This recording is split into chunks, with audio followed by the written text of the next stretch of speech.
As the Red Raiders take the field, we welcome you to a rededicated historic Crocker Field in downtown Fitchburg, Massachusetts. I'm John Gugerty, joined as always by Dan Bolak. Dan, we are getting ready for Fitchburg High School football as the Red Raiders take on the Rockets of Auburn. But before we talk about the game, we have to talk about the incredible rededication ceremony that just took place. Absolutely. It was a tremendous ceremony. A lot of great guests coming in here. A lot of great things said. Let's look at some of those highlights. We see the JROTC leading everybody in with the band. We had cheerleaders from the New England Patriots. Pat Patriot you saw there. There's the band coming in. Fitchburg High School marching band fully represented, as you would expect. They performed a number of times as part of the ceremony and were tremendous as always. You mentioned Pat the Patriot and the New England Patriots cheerleaders were here on behalf of the Patriots Foundation, one of several business partners who contributed to the rededication efforts of Crocker Field. A citation coming from the State House presented by Mike Kushmerek, Alan Crocker from the Crocker family. And the key to Crocker Field presented to Mayor Sam Squalia as well. Tremendous ceremony. So many folks took part there. You see the ribbon cutting from Mayor Squalia, a number of dignitaries on hand, former Mayor Dina Talley, Athletic Director Todd Robbins, so many more members of the Crocker family. Again, the Fitchburg High School Marching Band performed a number of songs, including the Alma Mater, the Star Spangled Banner. It was a truly special event, Dan. Even a song that was played at the original dedication ceremony all the way back in 1918. Blending the past, the present, and the future all into one ceremony. It was tremendous.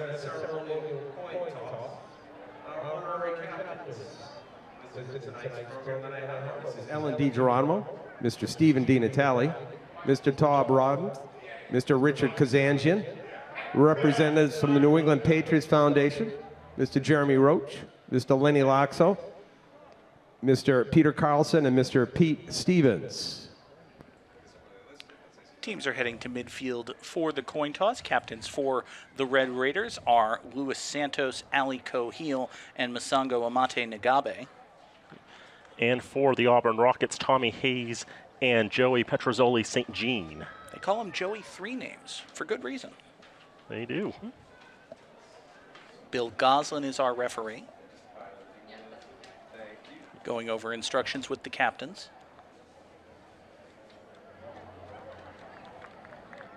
Players acknowledging the special event here, the rededication of Crocker Field.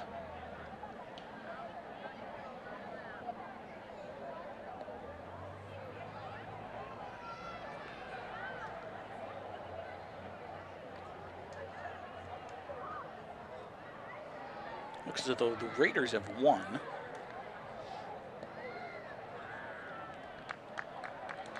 And we will see Fitchburg's offense first.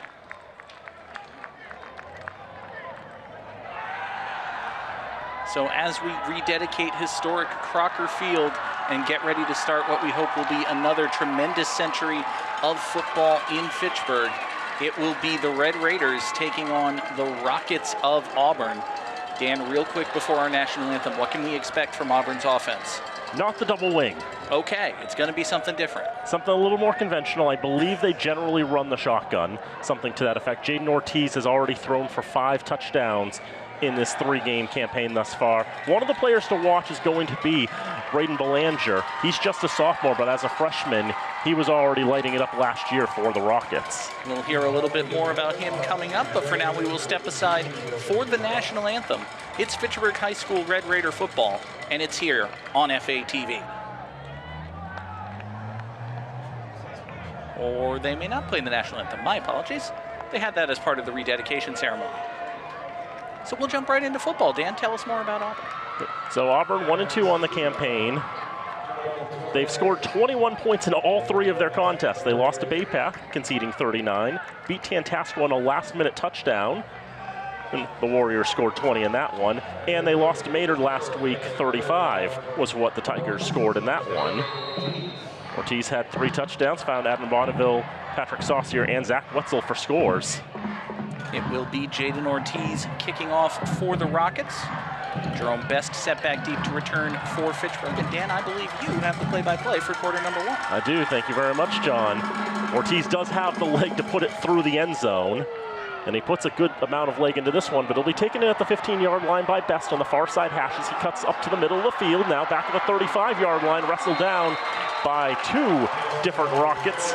Give the credit there to Paul Alexander and Ty Goodrich. And it's great field position for the Red Raiders to start.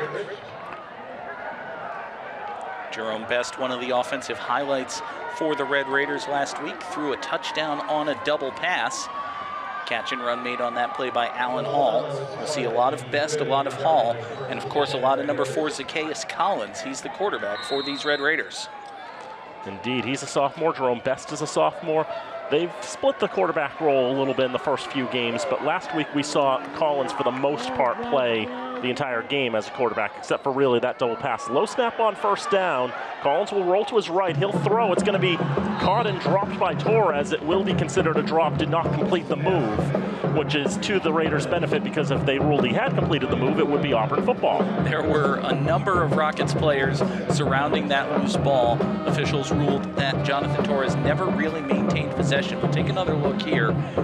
See, Torres never quite gets a hand on it. I think, Dan, a lot of that is because Zach Wetzel got an arm in there and kind of swatted at the ball. He may not have fully knocked it down or knocked it away from Torres, but he did just enough to where Torres was never able to secure possession, and it winds up an incomplete pass. 2nd down and 10 coming for the Red Raiders in the brick and gray. 2nd down will be a run by Collins, going left side, had his jersey held up for a little bit, broke free of that, rolls to his right, and then finally taken down around the 42-yard line. A lot of work and a lot of effort there for Collins, able to get a few yards out of that. Max Kosolek, you said it, Dan, had him by the back of the shirt. We'll see it again on the replay here. Kosolek's able to disengage from his blocker, and he grabs a hold of the jersey, but Collins is able to pull away from that, pick up a couple more yards before he runs into, what's the scientific name for a group of Rockets? A canaveral? Is it a canaveral of Rockets? I like that. I like that as well. Okay. I wouldn't have thought of it, but I like it. 3rd down and 6 coming for the Raiders now from the 42-yard line. Left side hash. Medina is in the backfield. And as he has a hand on, throw it is intercepted by Wetzel. He'll take it on the far side to the 30, the 20, the 10. It's a touchdown for the Rockets.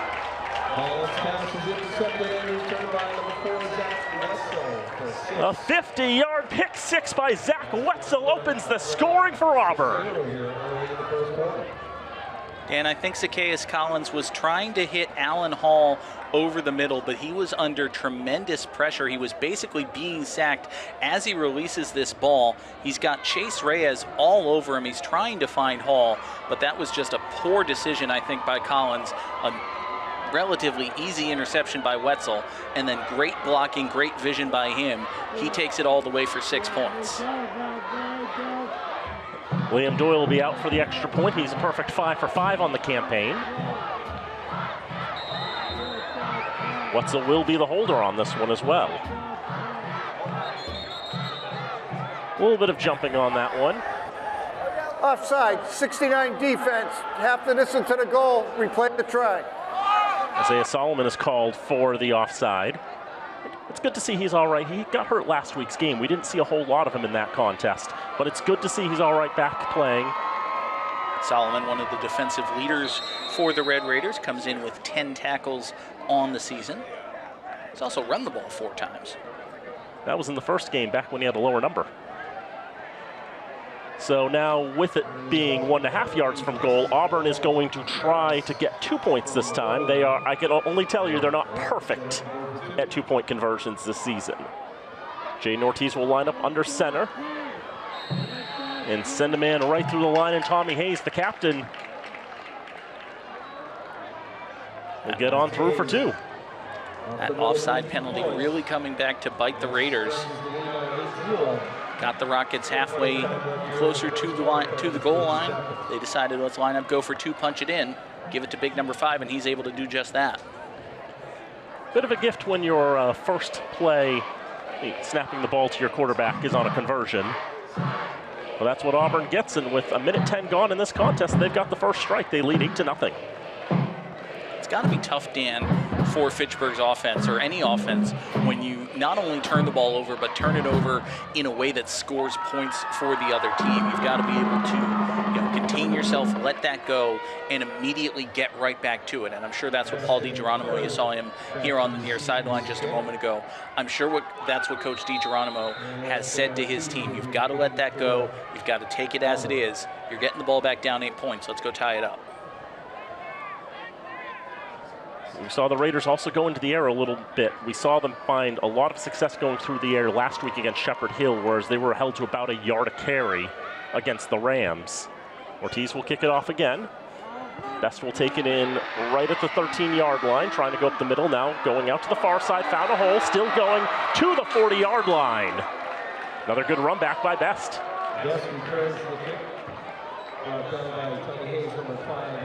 Feel kind of hacky for saying it, Dan, but Best has been the best offensive weapon that Fitchburg has pretty much in every facet of the game, whether it's getting him the ball out of the backfield, having him throw as a double pass option, or in this case on the kick return. He's had a couple of good ones already here tonight.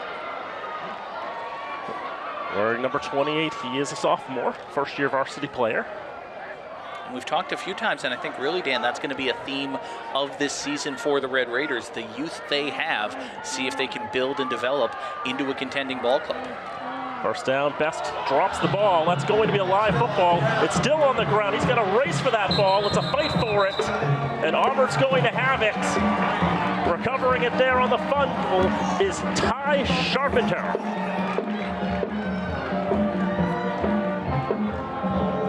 So I was saying, Dan, that Fitchburg has had a lot of success getting Best the ball in a number of different ways. This time they line him up as a receiver, try to do it on the jet sweep. The exchange is bad, and then Best tries to scoop up the ball and run with it, try to make something happen rather than just fall on it and accept the bad play.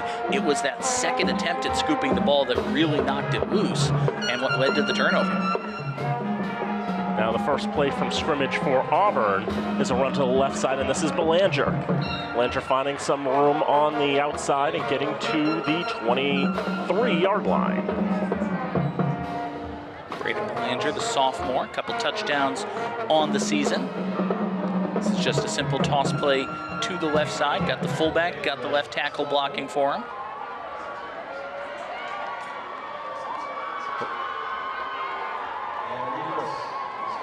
So we talked about it's a little more of a conventional offense. I said the shotgun earlier. That was probably just one play I happened to see at random. This time they are going out of the I formation, and Belanger will blast up the middle, get past the 20-yard line down at the 18. That'll be good enough for a first down, our first of the night. Weird to say, Dan, that we've had 2 turnovers and a touchdown and a 2-point conversion before we have our first down. Going back to the first game of the season for the Red Raiders against North Middlesex, they actually fumbled the ball 3 times in the first quarter. Lost possession in 1-play drives. First play from scrimmage, 3 drives. They fumbled the ball away. That put them in quite a big hole on that night in Townsend. And now the ball's on the ground this time. And would you believe it's the player who recovered the fumble previously in Sharpenter. He fumbles it. It's Zacchaeus Collins recovers it. Somebody needs to teach these kids how to keep their hands on the pixie. That's just a great job, Dan. It's tremendous penetration by the Fitchburg defensive line. I couldn't see who it was, but one of the linemen for the Raiders was able to stick out his right hand and basically just punch that ball loose. That was tremendous work. And then Zacchaeus Collins, Johnny on the spot, is able to jump on it and get the ball back for the Red Raiders. That is a huge swing for Fitchburg. We've seen this team struggle falling into big holes early in the season. Sideline warning against Auburn. That's their first of the game. Now a sideline warning against the Rockets. I will also note there's so much space out there. How could you possibly get that close to the sideline? There is an awful lot of sprint turf between you guys and the track. You've got that whole space. You could pitch tents. You could have a little village out there. Come on. First down, up the middle. Good run by Ali Cohil, who will get to the 18-yard line. This time they run the trap just straight up the middle. You've got the right guard releasing from his position and coming over to the left, trying to spring co-heel for a big gain. Up here in the press box, Dan, we've got Fitchburg High's coaches pretty much directly, I think they're to the left of us, actually, and they were very enthusiastic about the success of that trap play. They were very, very happy about it. A Raider is down on his back right now, getting tended to at the moment. 9:10 to go in the first quarter, 8-0 Auburn. We've already had 3 turnovers in this contest, and we're not even 3 minutes into this contest. One of those turnovers, of course, the interception that gave us the pick 6 and the only points that are on the board.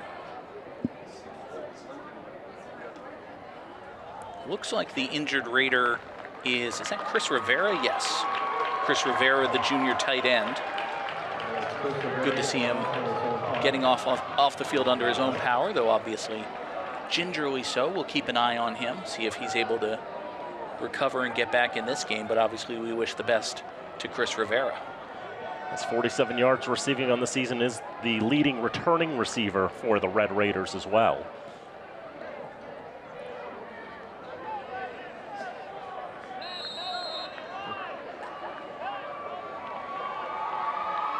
Now we'll get the clock rolling again.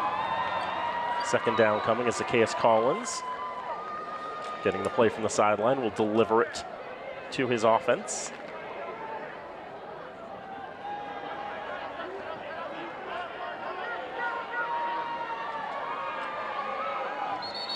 Lining up in the shotgun, man going in motion. First charge timeout, Fitchburg. And the Raiders will call timeout with 8:45 to go in the first quarter. While we have a moment, let's thank our FATV underwriters. Fitchburg Access Television's remote productions are brought to you in part by Rollstone Bank and Trust, Acme Carpet One, Lemonster Credit Union, the Sentinel and Enterprise, and Minuteman Press. Our thanks to our underwriters who help make all of these remote productions possible. And of course, our thanks to those here at Crocker Field and watching at home on FATV or at FATV.org, available on any number of devices through your Apple TV, Fire TV, Roku devices, the Apple App Store, the Google Play Store, or streaming online at FATV.org. And of course, you can go to FATV.org/watch-FATV to learn more. Second down, it's going to be a quick keeper for Collins. He spins up the middle, past the 20-yard line, and finally flushed back.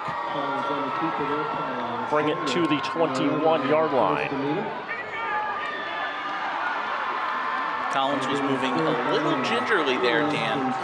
Good to see that the Raiders are confident calling his number, indicates that he's probably feeling pretty good.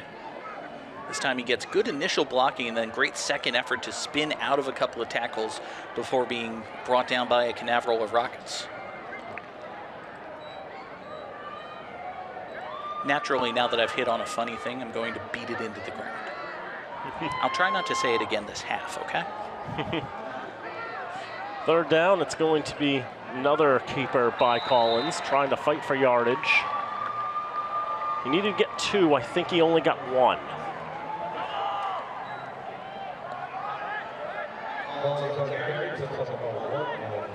I was going to say it's going to be an interesting call for the Raiders, but it looks like a call that's already been made. The punting unit is coming onto the field for Fitchburg. And it is 4th and 1, but it's your own 22-yard line.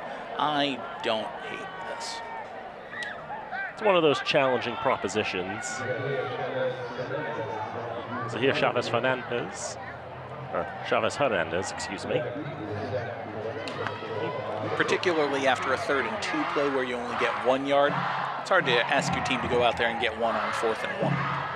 That's the challenge. Wetzel standing a couple of yards past midfield.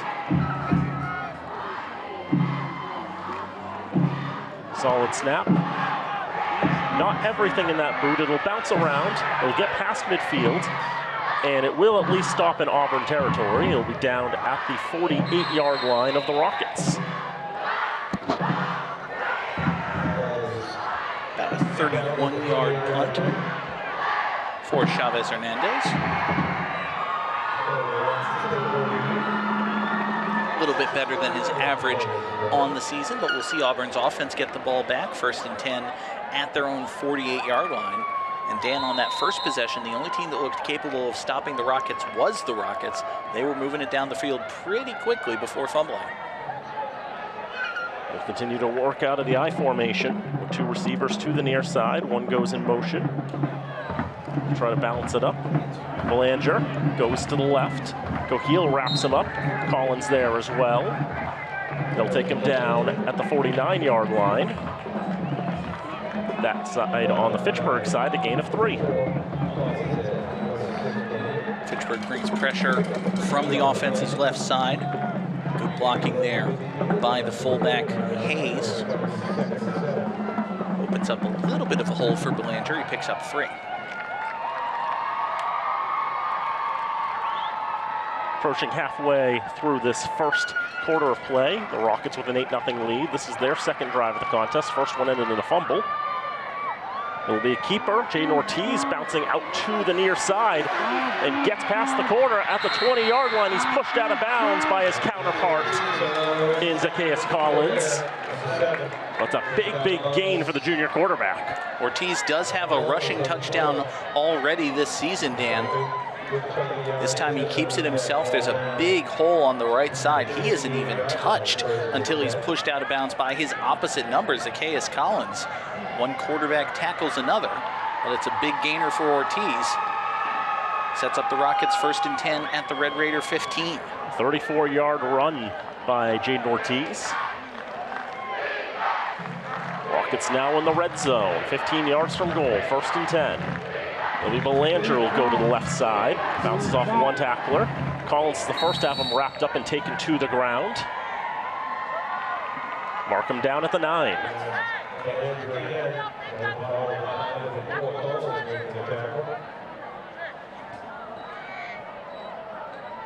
Do you know what I find oddly appropriate, Dan?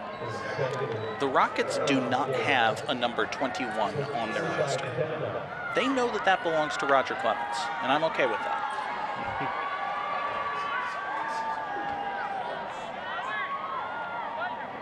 And I remember most of his career when he wore 22. Well, there was that too. There was also that. Speaking of 22, here is Belanger, who runs right into Solomon, who continues to wrestle him down to the 5-yard line. You realize the Red Sox are the closest team to us, right? Yes. Like geographically speaking? Yeah, but I wasn't a baseball fan when Clemens was with them. Okay, fine. Right, that's fair. It's reasonable. There was another Northeastern organization with which Mr. Clemens were that particular. It's true. It's a factual statement. And then when he went on to Houston, which is very well associated with Rockets, he still wore 22. He did do that. It'll be a handoff to Belanger again, trying to wrestle his way towards the goal line, and he's in! Touchdown, Rockets! Braden Belanger, the sophomore running back, gets his 3rd score of the season, 14-0 to Auburn.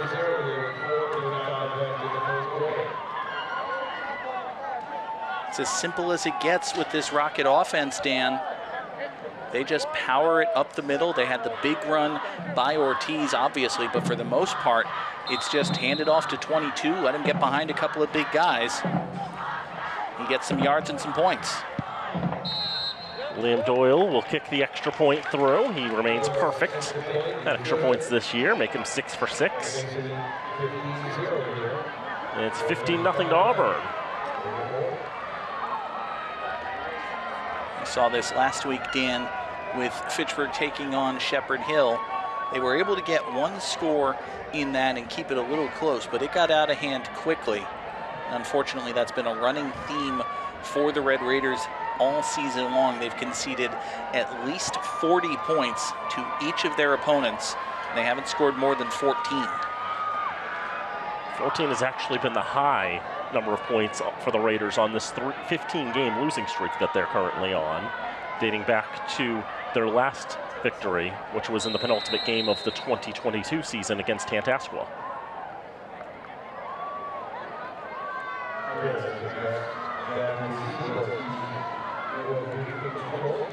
And Jaden Ortiz will kick off. The Rockets, one of those teams that have a separate person for kickoffs and a separate person for extra points. Alan Hall took it in at the 20-yard line, going out to the numbers at the 30, and then as he's wrapped up, it's Doyle, I think, that actually wrapped him up. You could tell, Dan, that Auburn saw a couple of really good returns by Jerome Best and decided, you know what, let's kick it to literally anyone else. They kicked it to the exact opposite side of the field. It was short. There was no chance that Best was going to wind up with it. Alan Hall is no slouch himself. He was still able to make a good return, but I think Auburn is just happy that that ball didn't find number 28. So we mentioned Doyle's the extra point kicker, and I guess he's a gunner as well, which is why they don't use him on the kickoffs. It's high school, man. Everybody does everything. You see quarterbacks tackling quarterbacks. Guy scores a pick 6 and then holds on the extra point. There's no rules. Okay, that's not true. There's several. There are a great many rules. I mean, it's MIAA. They have more rules than most high schools, but you know, there are rules. That's what I'm getting at. Second timeout, Fitchburg. The Raiders will call their second timeout. One of those rules we mentioned is that teams only get 3 of those per half, and Fitchburg has already used 2.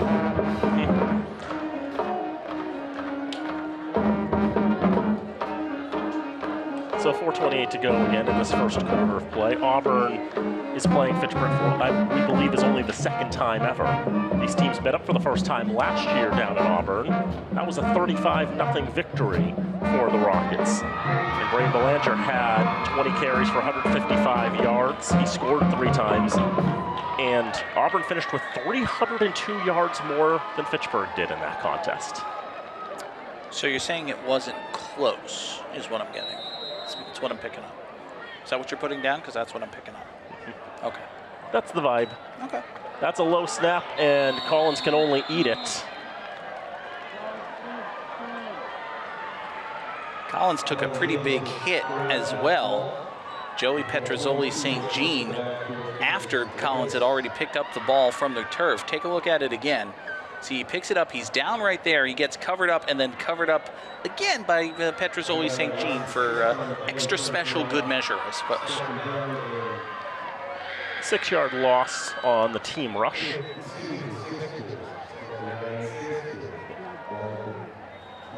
They don't give blame to the quarterback when the snap is bad. That's reasonable, that's good, that's smart.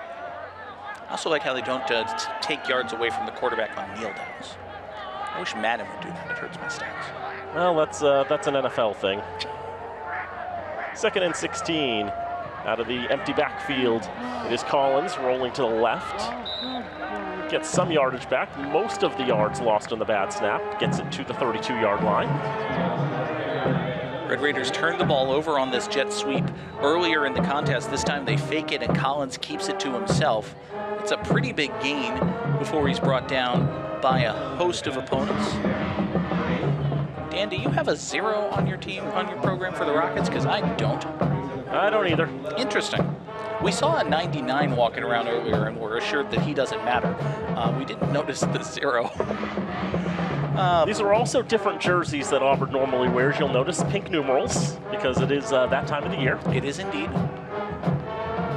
I do wonder if maybe a couple of number swaps were made with the change to the new jerseys. You can see the rush there. Best makes the catch. He's got a lot of open space in the 40 to the 45. He's got the first down.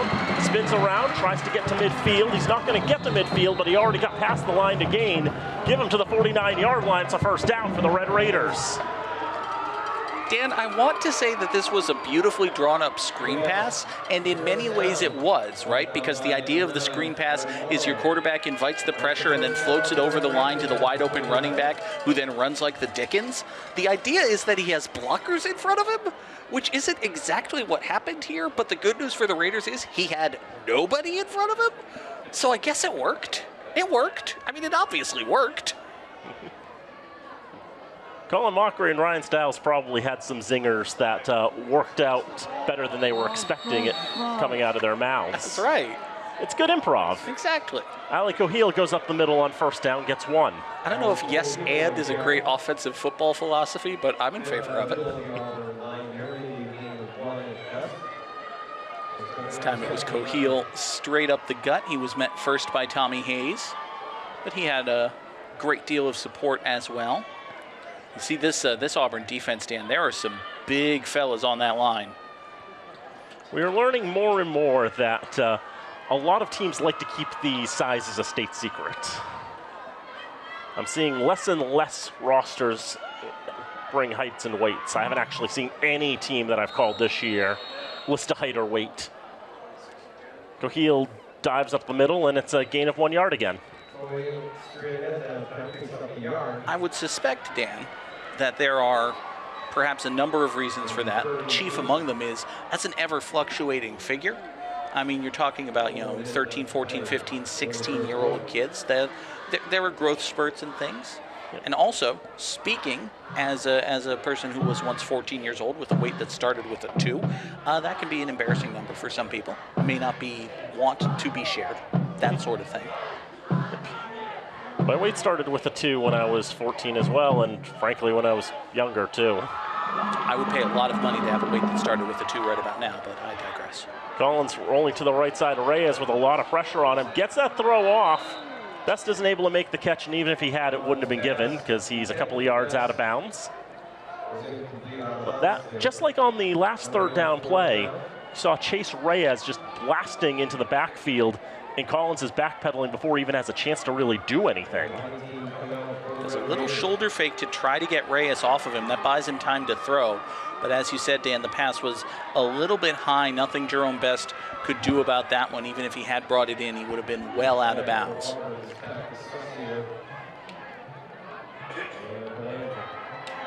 But this is a chance, Dan, if they can get a good punt here for the Red Raiders to pin the Rockets pretty deep in their own territory. Chavez Hernandez with a snap that goes over his head. And he's not even going to be able to pick it up at the 25-yard line. The Rockets are having trouble scooping it up as well. Eventually, it's jumped on by Jaden Martinez. Martinez had visions of a scoop and score. He couldn't do the scoop well enough, but he was able to fall on it. And I'm learning that I should just not say anything about any opportunity that Fitchburg has in front of them, because rather than pin the Rockets deep in their own territory, Auburn will take over in the red zone. That's a big loss of yardage there. That is, I've got that as a team carry down for 34 yards of loss, and that's going to make things a little more challenging. Jaden Ortiz with the keeper on first down. He will be once again tackled by his counterpart in position in Zacchaeus Collins. And he'll be wrestled down at the 14-yard line, holding him to just 3 yards. I wonder, Dan, if this is an option play for Ortiz. As he was rolling out to his left. That is the end of the first quarter.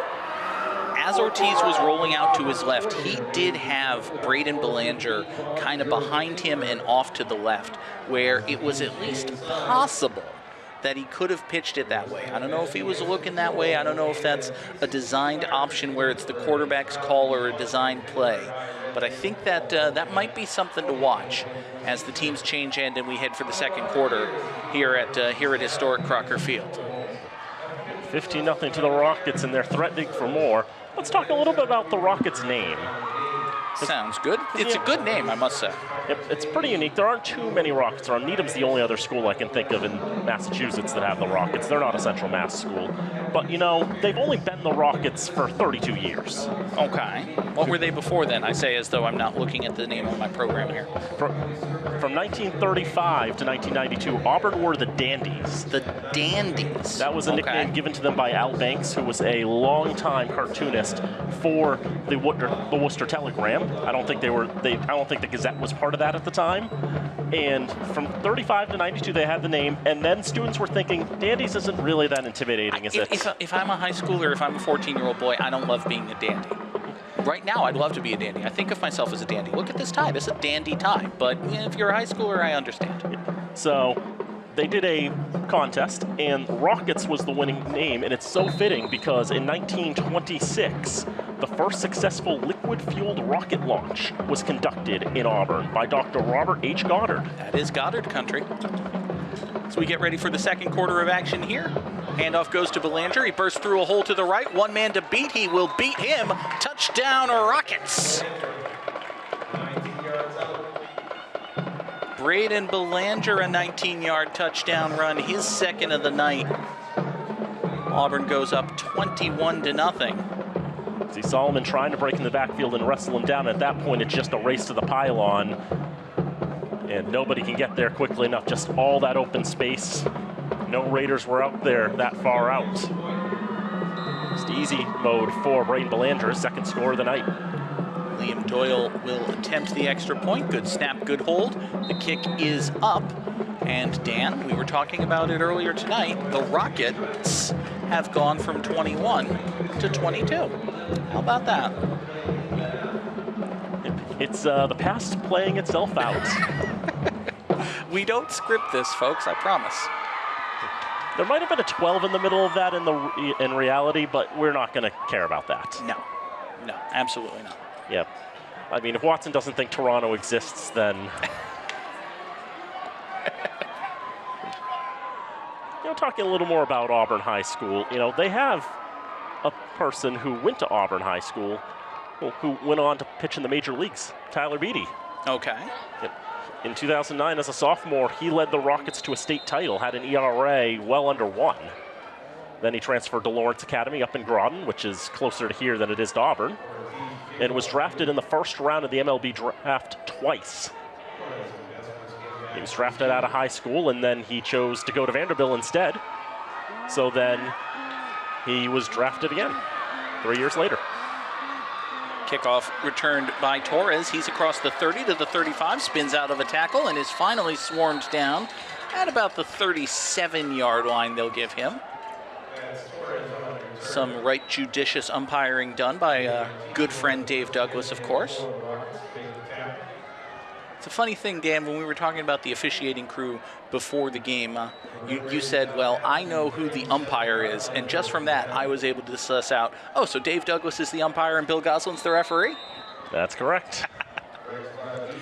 Dave still sends me baseball games to umpire up here in Leominster. I've tried telling him I live in Springfield now I just don't respond. But I do make fun of him on TV, so there's that. So for the Red Raiders, Dan, as they look to stay in this one, keep it competitive as we get into the second quarter, it's a very important drive for their offense. They'll start with Collins under center. I think he kept that himself. He did indeed. Got a yard as he was following Coheal right up the middle. They will give him 1, so it'll be second down and 9.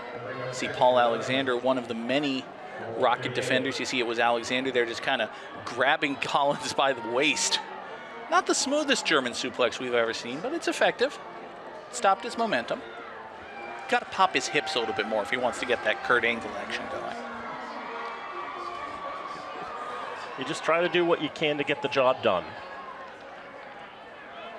Second down and 9 now for the Raiders.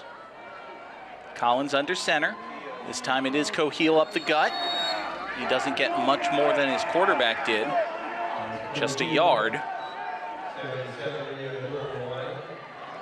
The Rockets will bring in their pass rush defense, send a bunch of guys to the sideline. Here comes some fresh legs. It's third and long. That time Coheal was dragged back. Big number 77, Joey, 3 names, Joey Petrozzoli St. Jean. Having a great day on that Auburn defensive line. One of 12 seniors on this Auburn roster, and he's wearing the leadership role proud. Third and long, Raiders go shotgun. Quick pass to the far side is complete, but immediately spun down. Tremendous defensive work by Liam Doyle. He'll take the plaudits and head for the sideline. Said it was a big series for Fitchburg's offense, but unfortunately, Dan, they go 3 and out. Try to go back to the pass play, try to go with the swing pass out there, but Liam Doyle had it read very well. And the junior, who moonlights the kicker, is able to wrestle Best down for a loss of 3 on the completion. Fitchburg just not able to get anything going. We've seen the pass rush for Auburn is disrupting the long developing pass plays. They're not able to get to the outside. This series they tried a quick pass or a couple runs up the middle and just nothing doing. Chavez Hernandez this time gets a good punt, a good snap, and a good punt away, but it's a good return for the Rockets into Red Raider territory. Bowling through defenders is Belanger. That was a combination truck move and stiff arm he was giving a couple of guys. As he's finally brought down at about the 41-yard line. A great return for Belanger. It was a solid kick, too. Just bowls through Torres. He shoves Cohiel, he shoves Justin Medina, rather, out of the way before he's finally gang tackled. But the Rockets offense will come back out. 1st and 10 at the Raider 31. Worth mentioning that Auburn will get the ball to start the 3rd quarter as well. But they're looking to blow this one open right now. Motion goes to the far side. They'll give it to him on the jet sweep. Spins out of 1 tackle, tries to reverse field. First time we've called Andon Bonneville's name tonight. Does have a receiving touchdown on the season, but on his first carry, he loses 2 yards. It'll be 2nd and 12. Take another look. That touchdown came just last week against Maynard. He spins out of the grasp of Isaiah Solomon, but he can't evade Jerome Best there. That time the Raiders broke into the backfield, and there was just a whole lot of nowhere to go for the Rockets. They lose 2 yards on that one. Bonneville just threw on the brakes, reversed direction, but by the time he did that, Best was able to grab him by the ankles. Now on 2nd down, they'll do a draw up the middle. Big hole for Belanger. Just a beautifully designed draw play for the Rockets. Does exactly what you're looking for on the draw. Get the defense thinking it's a pass, you get them to come upfield, and then there's an enormous hole. You could, in fact, launch a rocket through that hole, Dan. It would be a small rocket, but you could launch a rocket. Gain of 13 yards. Good tackle there by Jonathan Torres to prevent even further damage. Belanger just 3 yards under 100 tonight. Rockets now on the Red Raider 30, 1st and 10. This time it's quarterback keeper once again for Lopez, or Ortiz rather. The junior QB picks up 5.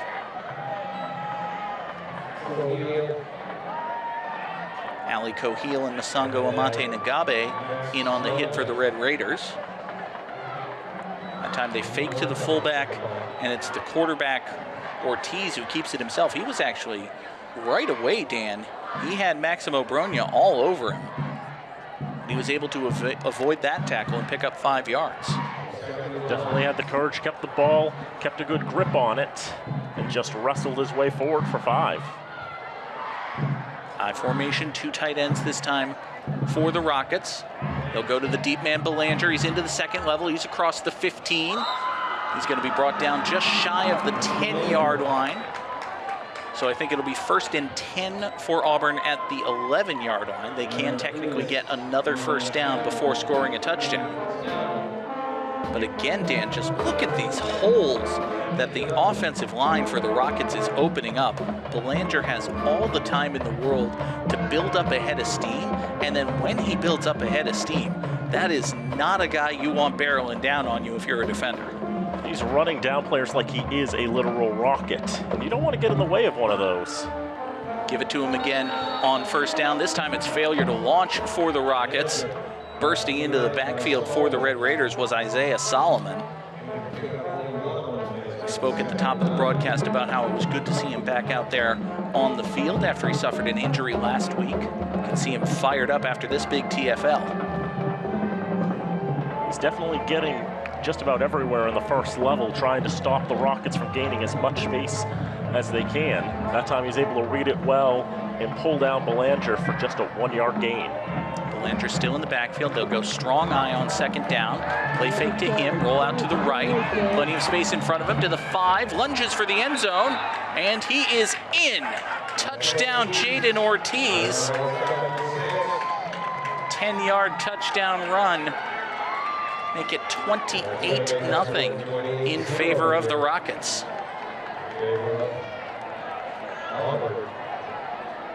That time Ortiz, fakes the handoff. I don't think Belanger would have gotten very much. Ortiz looks to pass and then realizes he's got some space. He gets there and he's able to get to the pylon before the space closes up.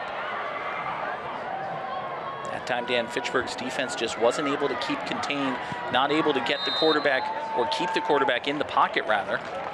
Extra point is up and good. 6:02 to play here in the second quarter at the corner of Circle and Broad. It is 29-0 in favor of Auburn. Last drive, 6 plays, 41 yards in 3 minutes and 21 seconds. Capped off with Jaden Ortiz scoring. That would be his second touchdown on the ground this season.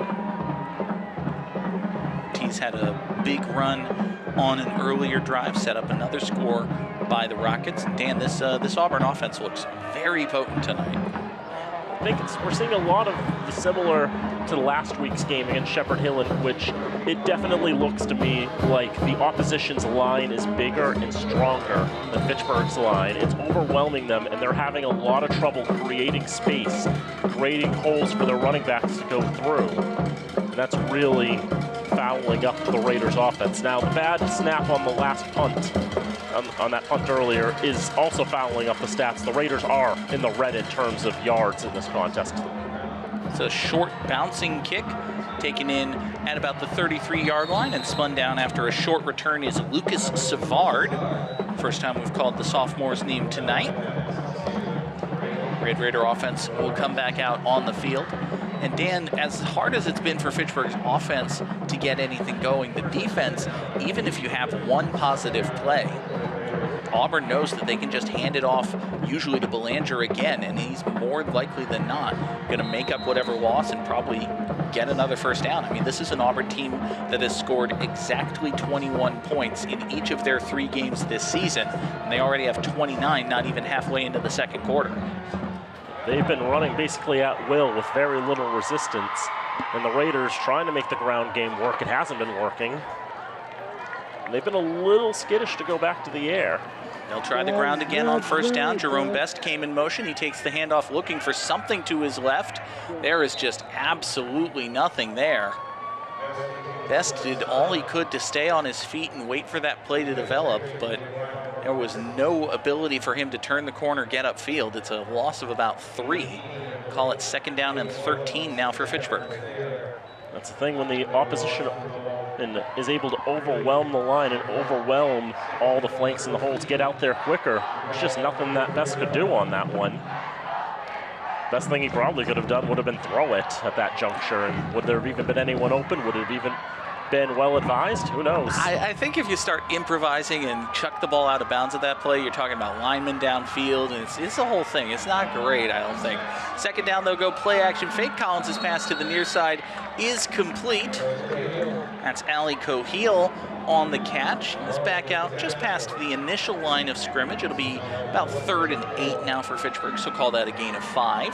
That was Coheel's first catch of the season. That looked very double wingish.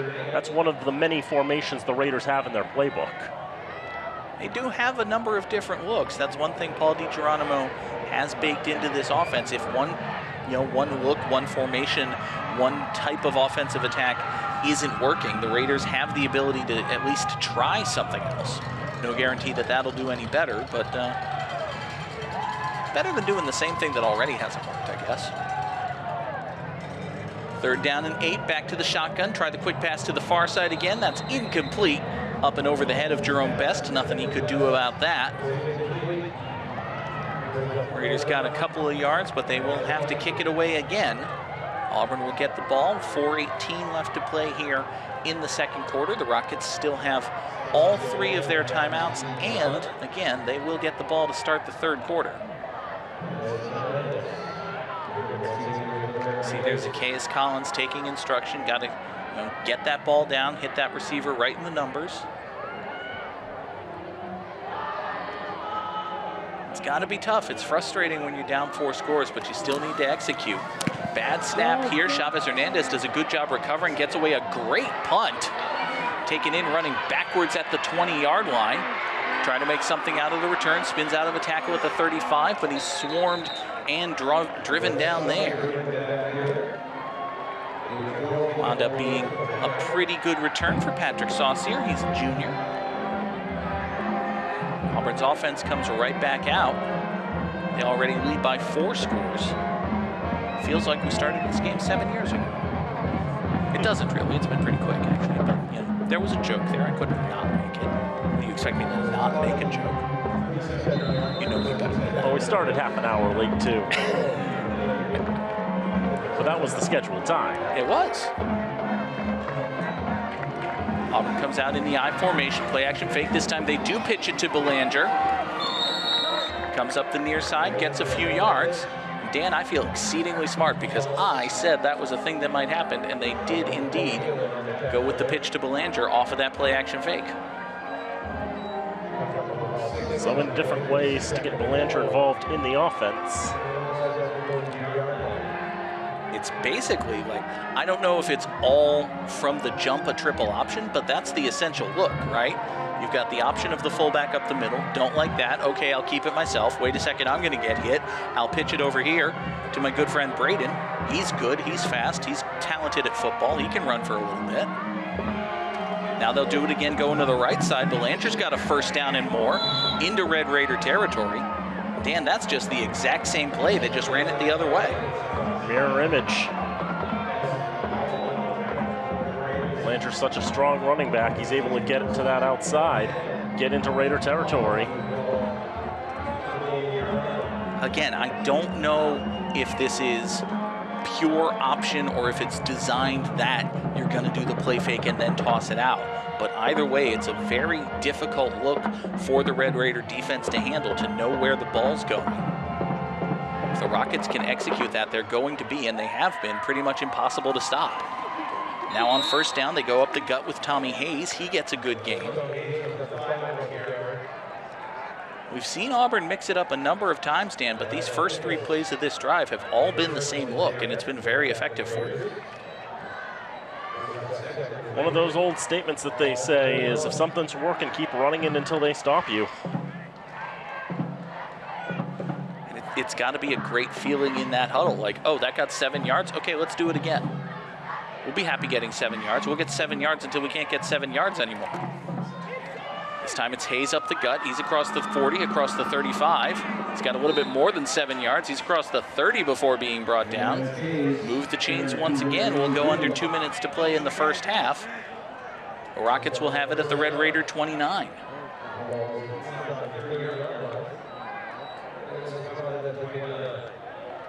Just keeps on trucking, and he probably gets about 6 yards in the initial run, but then the rugby ball forms, and they're able to assist to get him another 5 or 6 more yards. Gain of 12 for Hayes. I formation behind Ortiz. Man comes in motion to the near side. This time Ortiz will keep it himself after the play fake. He bursts forward to about the 21-yard line. Gain of 8 for the Auburn quarterback.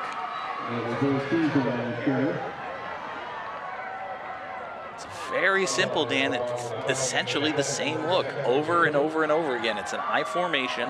The first guy up is the fullback. If you don't like that, quarterback's going to keep it himself. If the quarterback doesn't like it, he's going to pitch it out to the tailback. You keep running that play. I mean, there are colleges that have defined themselves over the triple option for centuries now. It's impossible to stop if you run it really well. This time Ortiz will keep it again. Same play, same triple option look. Another first down for the Rockets. I think they know, Dan, they're bigger than Fitchburg. They're stronger than Fitchburg. Their fastest players are faster than Fitchburg's defensive line. They've got this advantage, and they're going to keep pressing it. Last week's game against Maynard, they were about 50-50 pass and run. This is a team that's not afraid to go to the air. They haven't gone to the air tonight because they haven't needed to go to the air tonight. I don't think they've faced a 3rd and long all night. Now just outside the 10. This time it's Hayes again. He gets up the middle and is finally swarmed. Gain of about 3. I imagine the Rockets will want to take time out and not just run out the clock here in this first half. We are under 20 seconds to play. Of course, I say that, and Auburn is not exactly moving with any kind of haste here. Now they come up to the line. Under 10 seconds to go.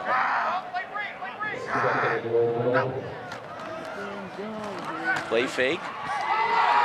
Ortiz tries to get rid of it. Ball hit the turf, but it's picked up by Belanger. He's going to be swarmed in the backfield, And that will be the end of the first half.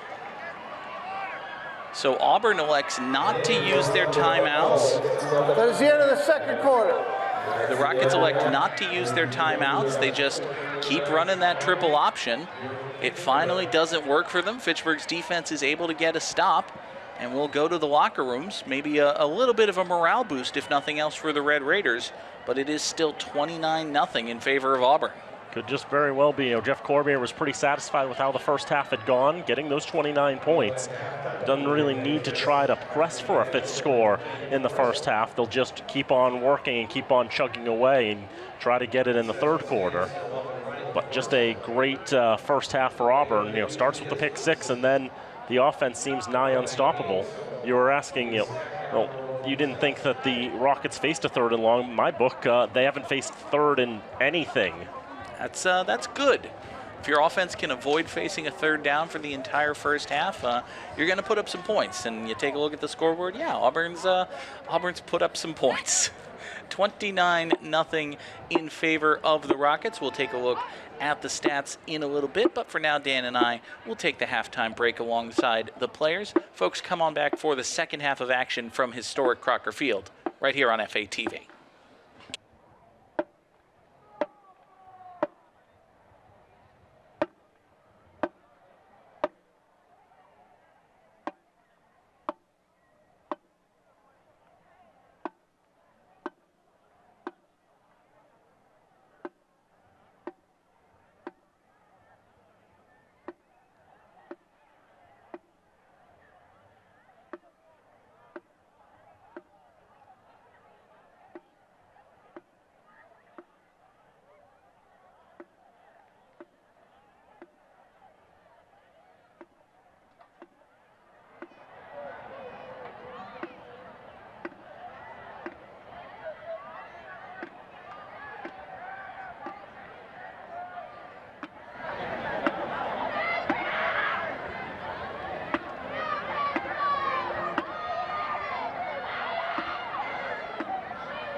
About the tension, right?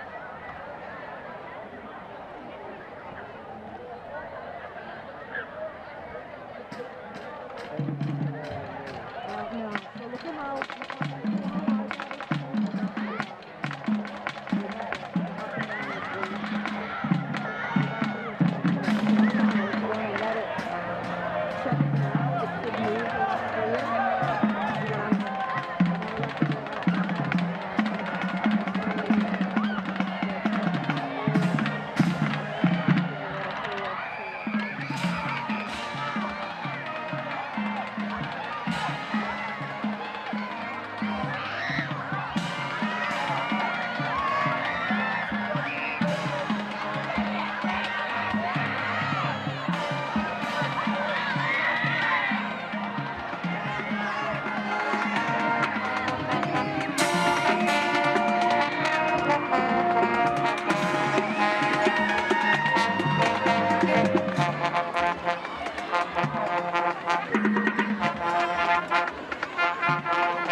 Once again, great job by the Pittsburgh High School marching band. The director.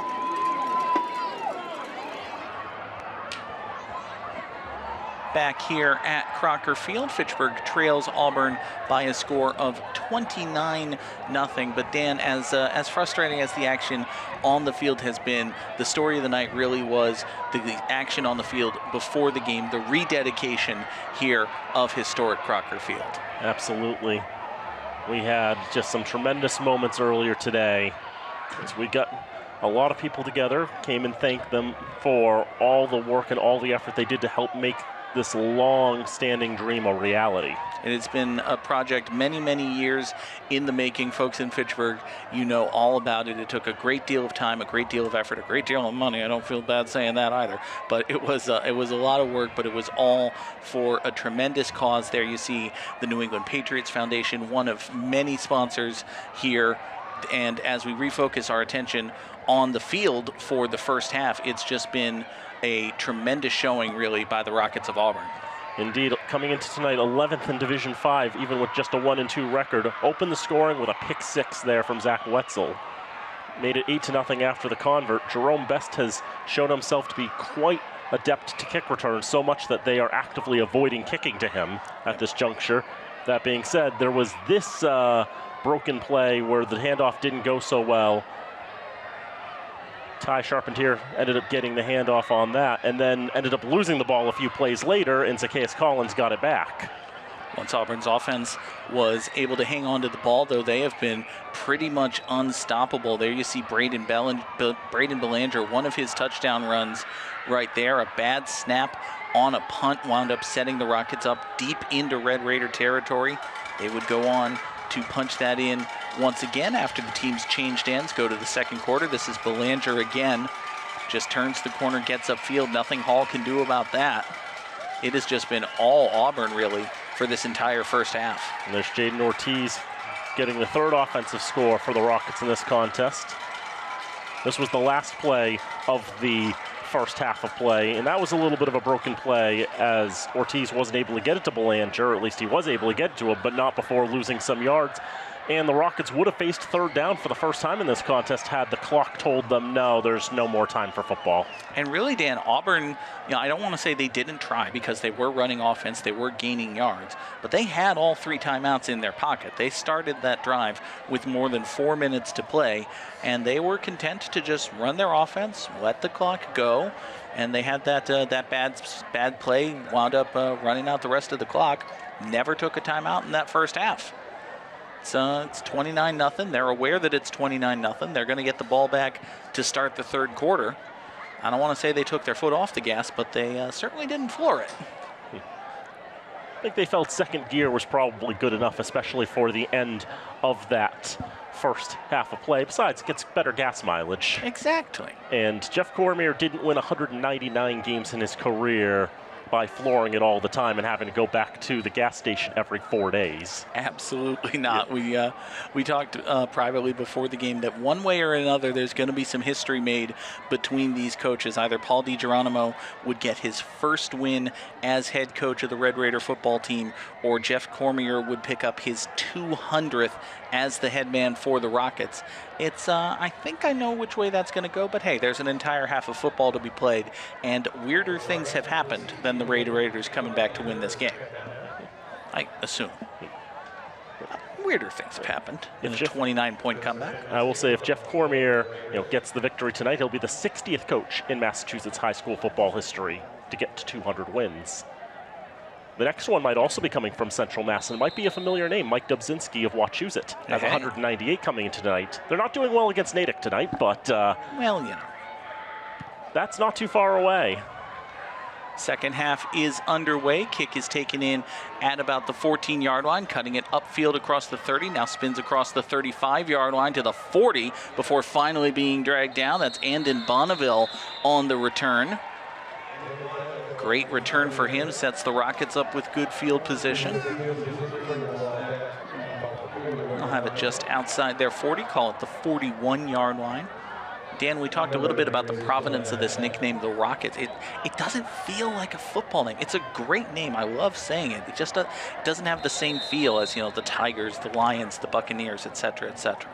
There are too many of those other ones, though. That's true. There are not very many Rockets. There are only so many animals and boats. I feel like 70% of football teams are either animals, pirates, or boats. First down, Ortiz will keep straight up the middle. The maul forms, pushes him across the 45 to the 46-yard line. Of course, we are here in Fitchburg, where the college team is an animal and the high school team are pirates on boats. But anyway. And then the other high school football teams are animals and animals, and they're the same type of animal too. They're just the Bernardians and the Bulldogs. Yeah, I call them Catholics. Listen, I'm a sort of Catholic. We're animals. People are animals. That counts. I should drop this bit. 2nd down and 6 coming up for Auburn. They need to get to the Red Raider 48 to move the chains. Belanger gets the handoff. Big hole to the left side. He is gone. Untouched. Braden Belanger goes in. Touchdown Rockets. A 54-yard touchdown makes it 35-zip in favor of the Rockets. At one point in the first half, I thought Belanger was just under 100 yards. That would just be misreading things. He's over 100 yards now. Oh, yeah. Oh, yeah. 54 yards, gets him 14 carries, 133 yards, and his 3rd score of the night, matching the number of touchdowns he had last year against this Red Raider side. That's pretty good. I think that's a fair evening's work for Mr. Belanger. Also, he's just a sophomore. There's that. He used to be a quarterback, you know. They converted him to a running back. Extra point is up and good. Liam Doyle remains perfect on the season. Came in 5 for 5. Now he is 5 for 5 tonight. And no, he's 4 for 4. There was a 2-point conversion in there. I can count. I can do math. He would have been 5 for 5 if the Raiders hadn't jumped off sides. Yeah, probably. 36-0 is the score in favor of the Rockets of Auburn. Of course, a discussion point we've had to have. That's hard for me to say. A thing we don't like talking about, but have to talk about a fair bit of times this season. At 42 points, anytime after the start of the 2nd half, we will be entering running clock territory. And if this score holds a 30-point lead at the end of 3, we'll have mercy be declared. It's the polite way of saying it. Unfortunately, the Raiders have had to face the running clock in all 3 of their contests this season. There you see Jonathan Torres. Rockets have made a point of kicking it away from Jerome Best, and they will continue to do that here. This ball is picked up by Alan Hall at about his 28-yard line. He's out to the 35 before being brought down. The Red Raiders will send the offense back out once again. Pretty good field position for them. Really just haven't been able to get any consistent momentum on the offensive side of the ball, Dan, and that means their defense, which is already undersized, maybe a little undermanned, they're tired from having just given up a drive and a score. They have to go right back out there again. Get that ball rolling downhill. After I made some halftime adjustments, the Raiders 22 yards of offense in the first half. It's going to be less than that now as the handoff goes to Best, and he is wrapped up in the backfield. Loss of a couple for him. It'll be 2nd down and 12. So what'd you say, 28 yards of offense, was it? It was 22. Well, now it's 20. That time they try to get Best running to the right, make it look like Collins might keep it himself. But the Rockets were keyed in on Best, and they brought him down. Again, Dan, that defensive unit for Auburn, they've got size on the defensive line. They've got speed in the linebacking core. It's just a tremendous all-around performance from them here tonight. Now on 2nd down, Collins rolls to his right. Pass to the right side is caught across the 40 and knocked forward actually to about the 42-yard line. Alan Hall with the catch. I believe that's Hall's first reception of the night. Correct me if I'm wrong. Or congratulate me if I'm right. I'll take that too. You are correct. Hey! It's his 2nd catch of the season. The first one went for a lot farther than that one, but it's the first pass he's caught from Zacchaeus Collins this year. It is. Still a 10-yard reception, which is still good. That's very good. He'll take that. Listen, we were talking about how Auburn would be happy to run the ball for 7 yards every play. Fitchburg would be over the moon to throw the ball for 10. They need just 2 here to move the chains. Collins sends Best in motion. Best will set up to his right. Collins keeps it himself, using Best as a blocker. He's got a 1st down into Rocket territory. Gets across the 45 before he's brought down. I think everyone thought Zacchaeus Collins was going to step out of bounds, but he saw some sprint turf in front of him. He was able to pick up a few more yards. Dan, is that the first down tonight for the Red Raiders? It's the second. It's the second, and that's, you weren't off by very much. I was not. Good run that time by Collins, gets it into Auburn territory. Raiders might have something going here, 1st and 10 for them. At the Rocket 41, you see there a great crowd on hand here. Plenty of folks came out for the rededication ceremony and have stuck around for the game as well. Hasn't gone the way most of them would have wanted tonight, but the night is young and they're still having a good time. First down pass is complete on the near side. They might actually call that a backward pass to Jerome Best.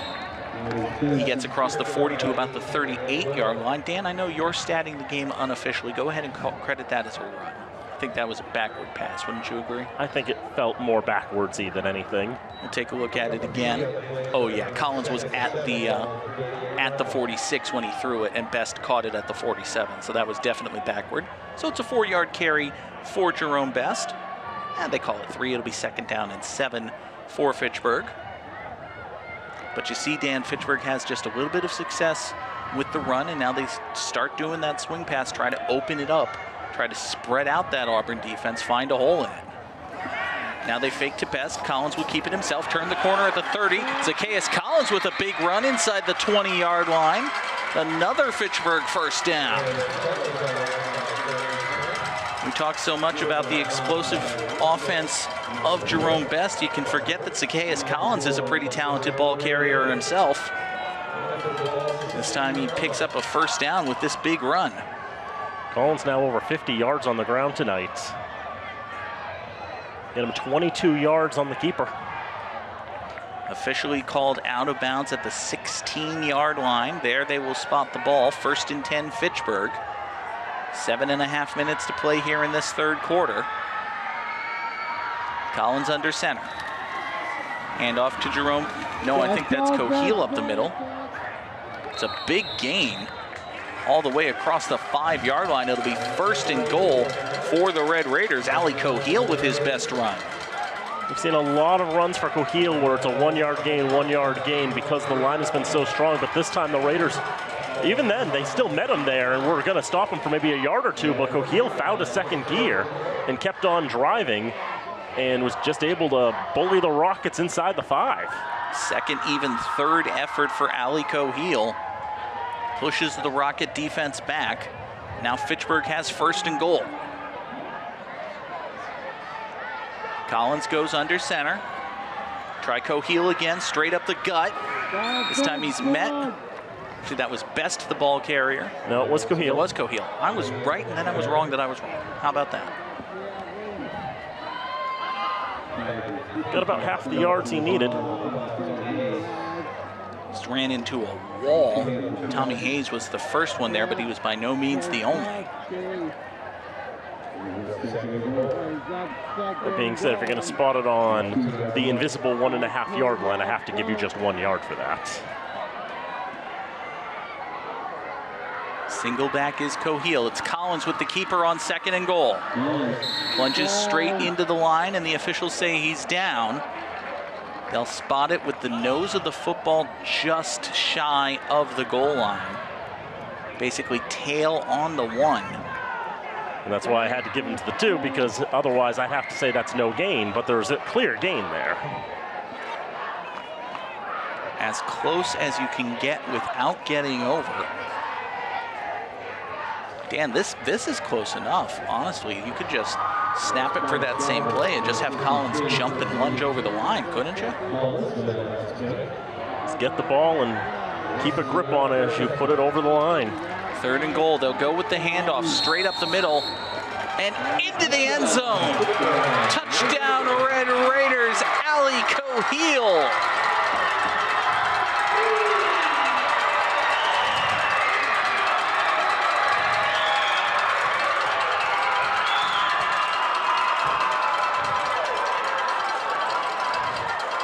Coheal with his 1st touchdown rush of the season. Takes the handoff from Collins, takes a shove from Collins, He's got Owen Morrow trying to push him back, but he gets in. And now Zahir Chavez Hernandez will kick the extra point, or he will attempt it. Bad snap, unable to hold it, was Collins. Zacchaeus Collins, the starting quarterback, is the holder. Nothing he could do with that one. So he falls on it. This 36-6 in favor of Auburn. Dan, I know you and I have had private conversations. We're not necessarily the biggest fans of the whole blackout light show thing. I gotta say, the glow-in-the-dark necklaces added a lot to it. That was cool. Let's hear a little bit of Mr. Touchdown.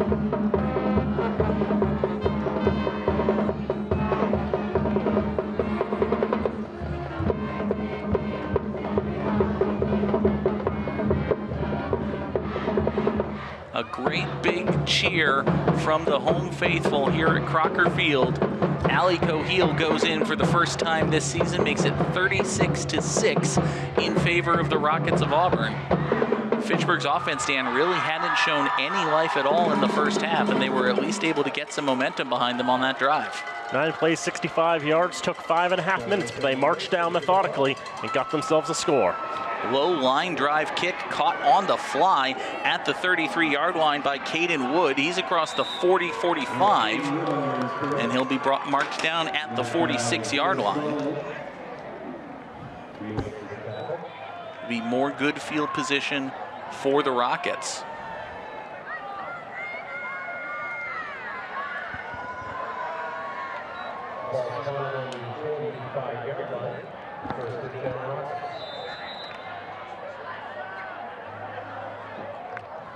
It's the line drive kick, and then for Caden Wood, the junior, just has to run it back the best he can.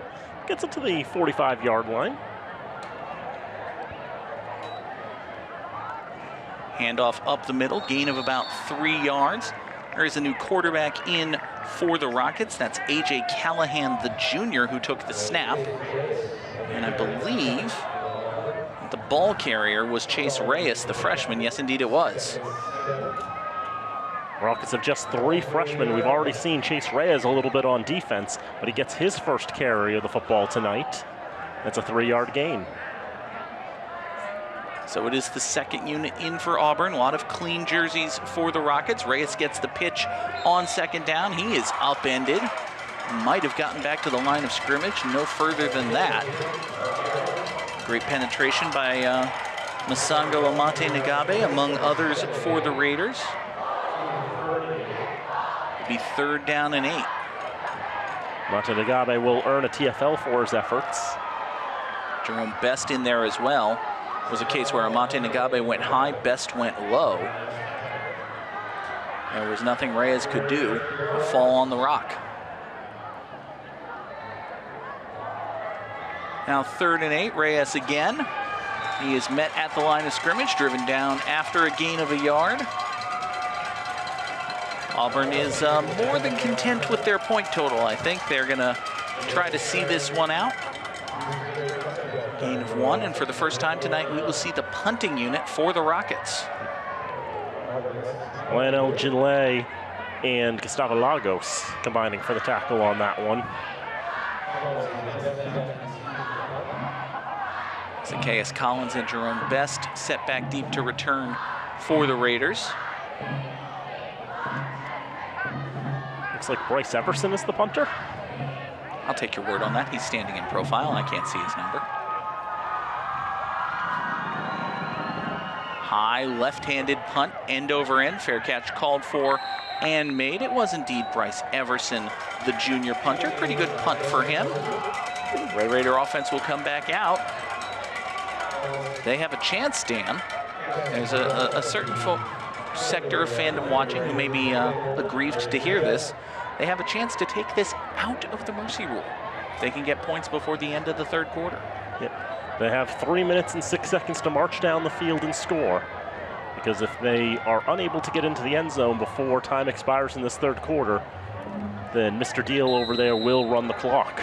They will start the clock, and it will not stop The Red Raiders, it's highly unlikely that they'll come back to win this one, but they do have momentum at their backs. Scored on their last drive.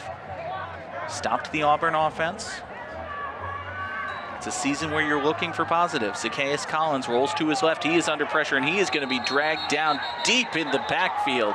He was initially met and stood up by Reyes. Then he had a group of teammates come in and help him finish it off. Chase Reyes, Dan, didn't have much success as a ball carrier on that last possession, but he's still in on defense, and he gets a big sack here. It's an 11-yard loss. I think before that pass, Dan, you saw Collins cock his arm back as if he was gonna throw it, and we saw just at the edge of the frame, Reyes actually got his arms up, and that was what inspired Collins to pull the ball back down, not throw it, and then Reyes was rewarded with the sack. Caleb Grokowski, a junior, was also in on that sack, a loss of 11 yards. Check out the back pad, by the way, on Reyes. That's a very artistic little piece of equipment he's got there. Second down pass to the far side is complete. Spinning out of one tackle is best, but he gets speared down for his efforts. It's a big loss again. Fitchburg's offense, even when they complete passes, is going backwards on this drive. Forward progress was quite generous. It's only a 1-yard loss, but you could see that Caden Wood had him wrapped up very quickly. Wood had him wrapped up, and then Charpentier came in and finished the job. Now there is a Raider down behind the play on his back in the end zone, and that is Jerome Best. I wouldn't be surprised, Dan, if he just got the wind knocked out of him. He took a shoulder right to the midsection.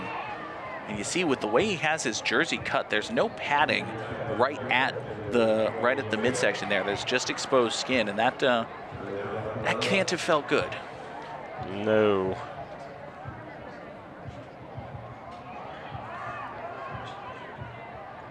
See Paul DiGeronimo there, taking a look at him.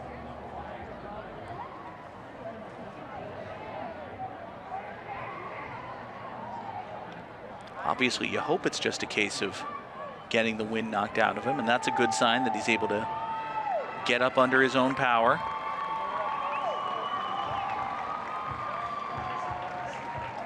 Alan Toomley there to escort Mr. Best to the sideline. I know he took a shot in the midsection last week against Shepherd Hill, had to miss a play or two.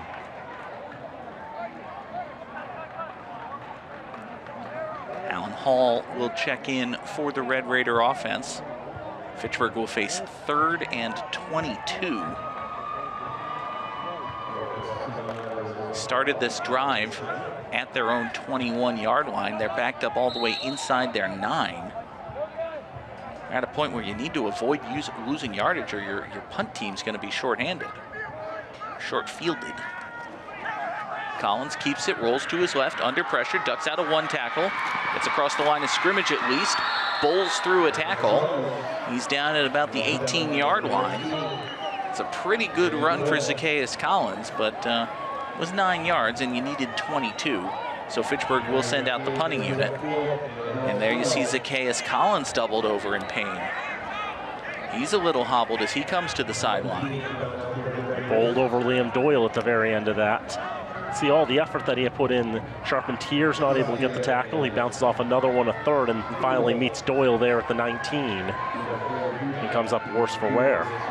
So on consecutive plays, the Raiders' 2 best offensive weapons, first Jerome Best, then Zacchaeus Collins, each come up a little worse for wear. We'll keep an eye on them.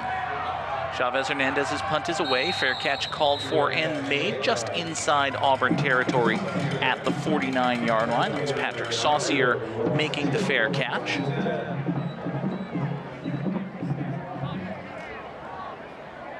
Well, we have a moment. We should go and thank our FATV underwriters. We should absolutely do that. Fitchburg Access Television's remote productions are brought to you in part by Rollstone Bank and Trust, Acme Carpet One, Lemonster Credit Union, the Sentinel and Enterprise, and Minuteman Press. 36-6 in favor of the Rockets of Auburn on first down.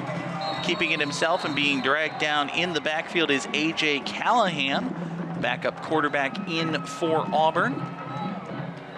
Likely the final play of the third quarter. Dan, this game really, especially in the first half, was all Rockets, and we speculated that they might not be flooring it. I think we can safely say Auburn is coasting their way through the rest of this game. The foot is off the gas. But it'll keep on rolling, and as we reach three-quarter time, so will the clock. A 30-point deficit at the end of three quarters means that we will go to running time for the fourth quarter of action. Auburn leads 36-6 here at historic Crocker Field. And again, Dan, as much as it's a frustrating game for the offense, the focus has been really twofold for Fitchburg. On the field, it's about developing the youth and seeing what players have the talent to be part of the next great Red Raider team. And off the field, or at least around the field, tonight was about celebrating the rededication of Crocker Field. What a lot of the fans are seeing right now is a very young Raider squad. There are only 7 seniors on this roster, only 9 juniors. It's very underclassmen heavy on this 49 high schoolers currently on the varsity roster. Good number of 8th graders as well. That's, it's the joy and the pain, I guess, of schoolboy football, as a great announcer once called it here in Fitchburg. It's, it's ever changing. It's a down cycle now. You hope it'll be an up cycle in a year or two. For Auburn, this is a team that won 6 Super Bowls over about an 8-year span. From 2005 to 2012, they won 6 Central Mass Super Bowls. One of the reasons why Jeff Cormier entered tonight with a record of 199-85. He's now 12 minutes away from his 200th career victory. First down is a run up the middle.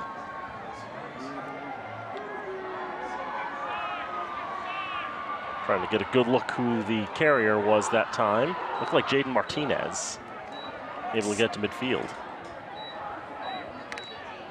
That was indeed Jaden Martinez. He's a junior. Going to bring up 3rd and 9 for the Rockets. He's able to get to midfield. They need to get to the 41-yard line for a first down. They lose a handle on the football. The Raiders are going to have their second fumble recovery of the night.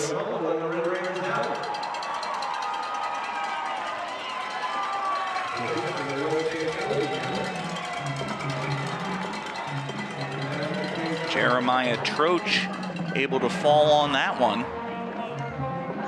As you said, Dan, it's the second time tonight. This time it's just a fumble on the exchange. Martinez never had it.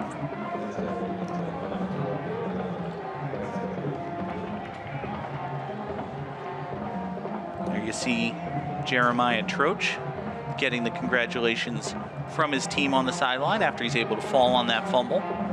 Fitchburg offense will come back out.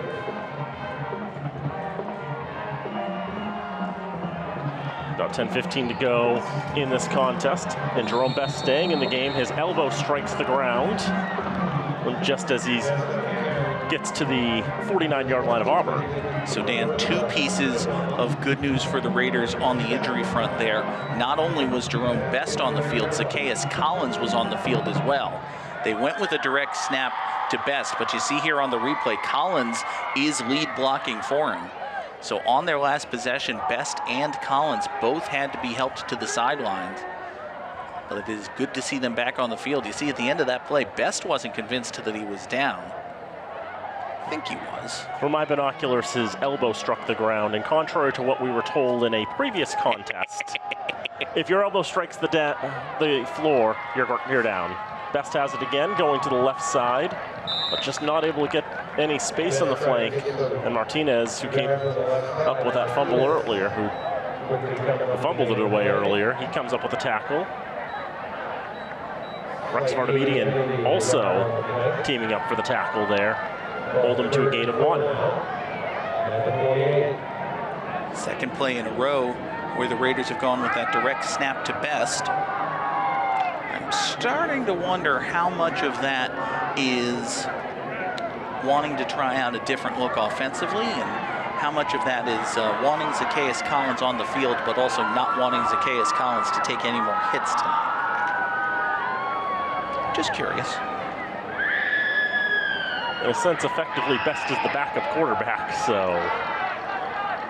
Well, it will be Collins taking the snap here.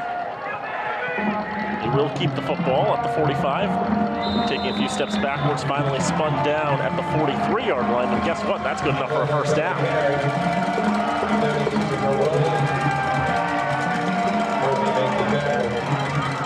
So Zacchaeus Collins is good to go. Fake the handoff to Torres. Use Torres as a blocker. Good running there by the Red Raider signal caller. Number of tackles there. It's Billy Seaver and Tommy Horoyan getting in on the tackles. Down at the 43.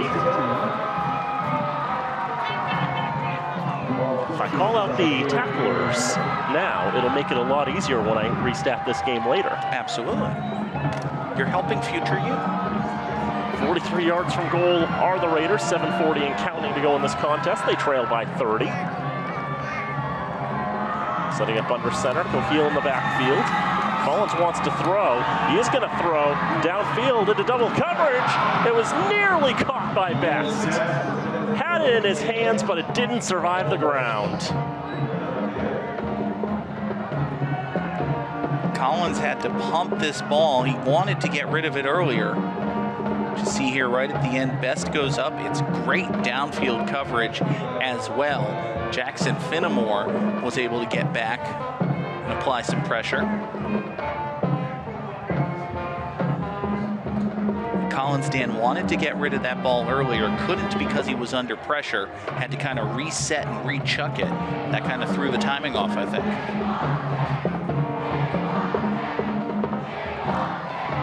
Great crowd participation. We want 6. They still want to see this team through and in this contest. Second down, it's a handoff. It's Ali Cohiel, bounces off one into the second level and dragged down past the 35-yard line. Looks like that'll be worth the first down as well. Give Ryan McNeil, the sophomore, credit for the tackle as the Raiders move the chains. Obviously, Dan, it hasn't been there all season long. It hasn't been there consistently for Fitchburg, but you can see the building blocks. You can see the foundation of what Paul DiGeronimo wants this offense to be, of what these players are capable of. The hope, if you're a Red Raider fan, is it's coming in fits and starts now, but it might be a little more consistent in the years to come. Just trying to build and build as this game goes on as well, and as the season goes on as well. Good throw out to the left side. Best will actually, I think he pulled his hands in because I believe he suspected that would be a poisonous catch if he made it. That was going to be a bad thing for him if he hung on to that. Jackson Finnemore was not too far away from making an interception either. We'll take another look at this one. Again, just a quick pass out to the far side. You see, Dan, Collins doesn't really step up and deliver that throw with a traditional throwing motion. He almost kind of flicks his wrist and just kind of slings it out there, try to get rid of it as quickly as possible. That time the ball sailed on him a little bit. He was going at it from underneath the ball rather than coming over the top. That resulted in just a little bit more air, I think, than Collins would have wanted. Now dancing in the pocket, he's going to just run with it himself to the right side to the 25, 20, 15-yard line, out of bounds around there. Raiders will get back in the red zone after that. Zacchaeus Collins once again slow to get up. You see him hobbling back to the Raider sideline. Dan, this is a busted play. They want the pump and go here. You see Collins pumps left, looks long. He sees that it's not open, so it's great improvisation by him. Just tuck and run, get as much as you can. Turns out that he was able to get plenty.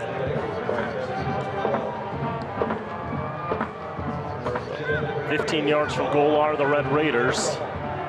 Because mercy has been declared, they cannot stop the clock in any way, shape, or form. Justin Medina's going to have the carry going to the left side, and Medina's going to get to the 10-yard line. He's got about 6 yards on that carry. His first touch of the night. Saw Jaden Jones, one of the offensive linemen for the Raiders, kind of hobbling, doubled over. He's going to check out check to the sideline for a moment. Shea Richardson will come in to replace him. Once again, the chance of we want 6 from the Raider faithful. Medina, just a freshman. He's actually been showing up a little bit in the backfield tonight, but that was his first carry. He's got 6 on the campaign. But Best in motion, he'll take it on the end around. Trying to find some room. Medina sets a block to the 5 in the end zone. Touchdown Raiders! Jerome Best runs it in for 6.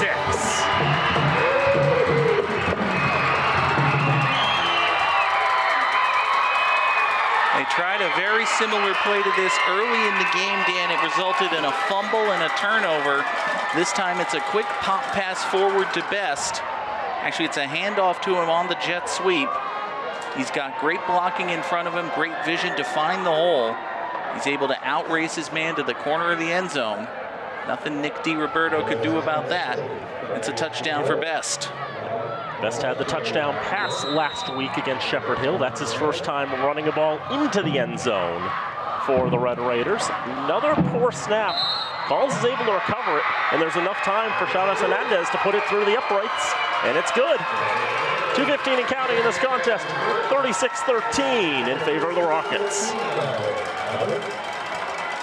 And while the Red Raider Marching Band serenades the crowd with Mr. Touchdown, we want to thank our tremendous crew here on FATV. Our director tonight is Nate Glennie, Travis Falk handling the audio and graphics for us, Todd Govan, tremendous on replay as always, Seth Rigby doing the production assistance this evening, Robin Como, Isaiah Manuel, Gabe Toomey, Alex Fabrile, and Max Goffstein on the field cameras, and a very special thanks for a first-time participant, first-time volunteer here at FATV. Justin Maggs has been helping us running the parabolic microphone. Easy for me to say. Big thanks to Justin and everyone on the FATV crew.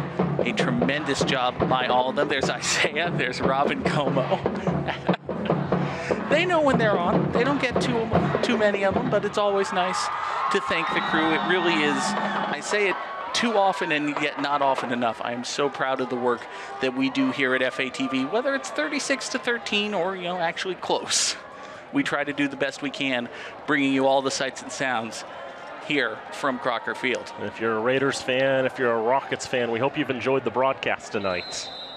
Remember, we'll be back at it on Saturday. So on the 12th will be our next game against Marlboro, as here's the kickoff. That's a little bit of hot to handle at the 25-yard line, but picked up, and now a big run back for the Rockets. And they're going to go all the way on that one.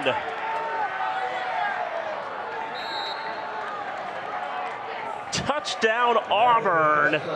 Jackson Finnemore is going to get the last laugh for Auburn.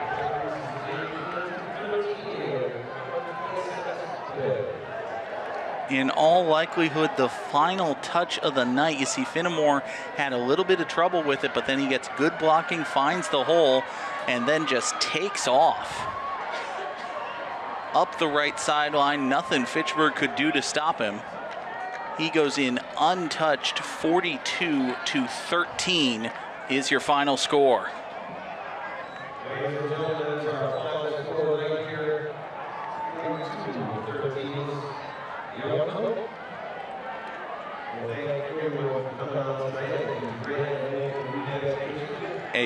A sudden turn of events, let's say, right at the end there, but a tremendous return for Finnemore. Again, 42-13 is the final score. Auburn is victorious. They move to 2-2 on the season. They will actually be taking on another Fitchburg school. They'll face St. Bernard's next Friday, the 11th. Then they've got Worcester Tech and Northbridge. And Dan, who did you say Fitchburg has next Saturday? I didn't hear you. Say it one more time for me. They're going to be taking on the Panthers of Marlboro. Do you know what Panthers eat? I believe you like to say that they eat Raider meat. Well, they're hungry. They're and other hungry. types of meat as well. Many different types of meat. Usually hawk meat. I was trained on hawk meat, but I don't get to see the Marlboro Hudson game very often. So that's going to be October the 12th, a 12 noon start. And then the Raiders will have one more game on this homestand. They'll be taking on the Rangers of Westboro in a fortnight's time, 7 o'clock here from historic Crocker Field on October the 18th.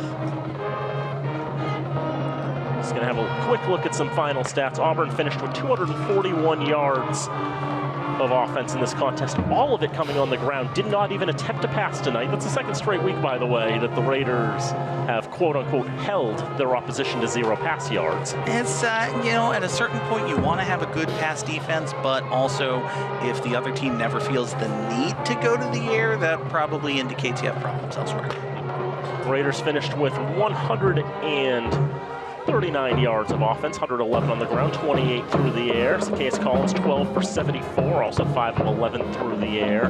Jerome Best had a team-high 3 catches. And Ali Cohiel, 8 for 34 to score. Jerome Best had a score as well from 9 yards out.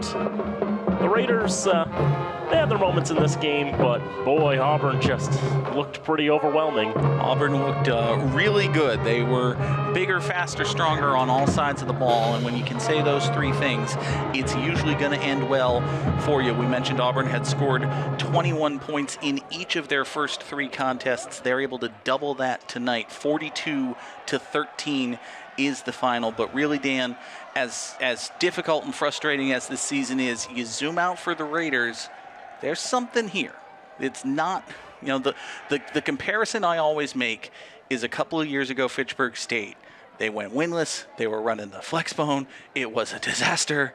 It felt like rock bottom, and there was no coming through ever. Fitchburg State's gotten better. Fitchburg High's in a better position than that, I think. They're working on it. They are slowly working on it. For some of these players, I know there were a handful of players who came out last year who hadn't played football before. And so it takes time to learn the sport. It takes time to grasp the fundamentals. And I imagine there may still be some more players in the pipeline who are just engaging with tackle football for the first time. And it takes a little bit of time to work that way up. We've mentioned this is an extremely young team, only 16 upperclassmen on this entire roster. It's definitely a work in progress. Coach Paul DiGeronimo knew that when he took the job, and hopefully he will have the time to see it through. Better days are coming, I hope, for Fitchburg High. But for now, for Dan Bolak and the entire FATV crew, I'm John Gugerty saying thank you so much for being with us, folks. We will see you next time right here on FATV.